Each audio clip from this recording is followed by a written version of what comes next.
नमस्कार।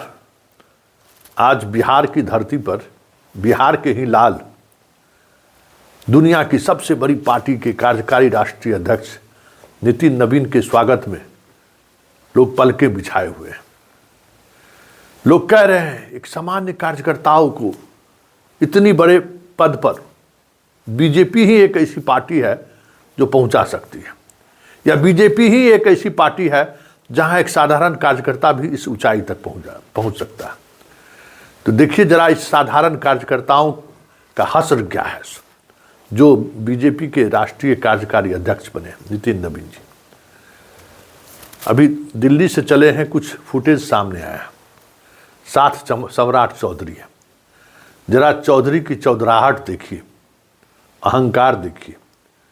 ठीक है, नितिन नवीन राजनीति में उस तरीके से फिट नहीं बैठते हैं जिस तरीके से सम्राट चौधरी फिट बैठ रहे हैं। 5 बार के लगातार विधायक हैं सम्राट चौधरी, वो नहीं है। जाति की सियासत की वजह से और शाह के ऐसे लोगों की पसंद की वजह से भले वहाँ वो पहुँच गए हैं, तो जनता ने कभी इनको जिताया नहीं है। पहली बार इस तरीके से चुनाव जीते हैं। और इनका अहंकार देखिए, या फिर आम कार्यकर्ताओं के उस ऊंचाई पर पहुंचाने का अमित शाह का वो आह्वान का असर देखिए। क्या जेपी नड्डा राष्ट्रीय अध्यक्ष होते, या शिवराज सिंह चौहान राष्ट्रीय अध्यक्ष होते, या धर्मेंद्र प्रधान राष्ट्रीय अध्यक्ष होते, तो क्या सम्राट चौधरी की हैसियत थी कि इस तरीके से राष्ट्रीय अध्यक्ष पीछे पीछे और सम्राट आगे आगे? जरा देखिए इस वीडियो को गौर से, एक एक वीडियो को जरा गौर से देखिए किस तरीके से जनाब चल रहे हैं।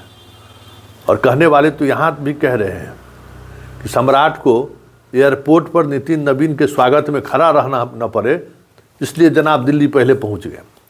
वहाँ से साथ आएंगे कि कार्यकर्ता हमें भी स्वागत करेगा और नितिन नवीन का भी स्वागत करेगा। तो जिस पार्टी में इस तरीके की मानसिकता का लोग हो, वहाँ आप क्या उम्मीद करते हैं? किस तरह की उम्मीद करते हैं? सम्राट चौधरी जैसे लोगों को जब अगर मोदी और शाह आशीर्वाद दे रहे हैं, तो फिर उस पार्टी का आम कार्यकर्ताओं के साथ क्या व्यवहार हो सकता है, राष्ट्रीय कार्यकारी अध्यक्ष के इस वीडियो से देखा जा सकता है। एक पद की गरिमा भी होती है, पद के प्रति सम्मान भी होता है। तो ये एयरपोर्ट पर से बाहर निकलने के दौरान इनका जो सम्मान है, वो सम्मान आपने देखा है। और यही है सम्राट का वो चरित्र जिस वजह से अक्सर लोग कहते हैं कि सम्राट चौधरी से बड़े बदलाव की तो बात छोड़ दीजिए, उनका जो अहंकार है ना, और उनका जो बॉडी लैंग्वेज है, शाह और मोदी का जितना भी बर्दाश्त क्यों न प्राप्त हो, बहुत दिनों तक बहुत सारी चीज़ें नहीं चलेंगी। ये प्रवृत्ति जता रहा है कि सम्राट अभी भी सुधरने को तैयार नहीं है। सम्राट अभी भी उन चीज़ों को नहीं समझ रहे हैं जिन चीज़ों को इन्हें समझने की ज़रूरत है। ये राजनीति है, एक बार नजरे से उतर गए तो फिर बहुत मुश्किल है। विरासत के सहारे कब तक चलेंगी चीज़ें? सम्मान तो सीखना पड़ेगा बाबू साहब।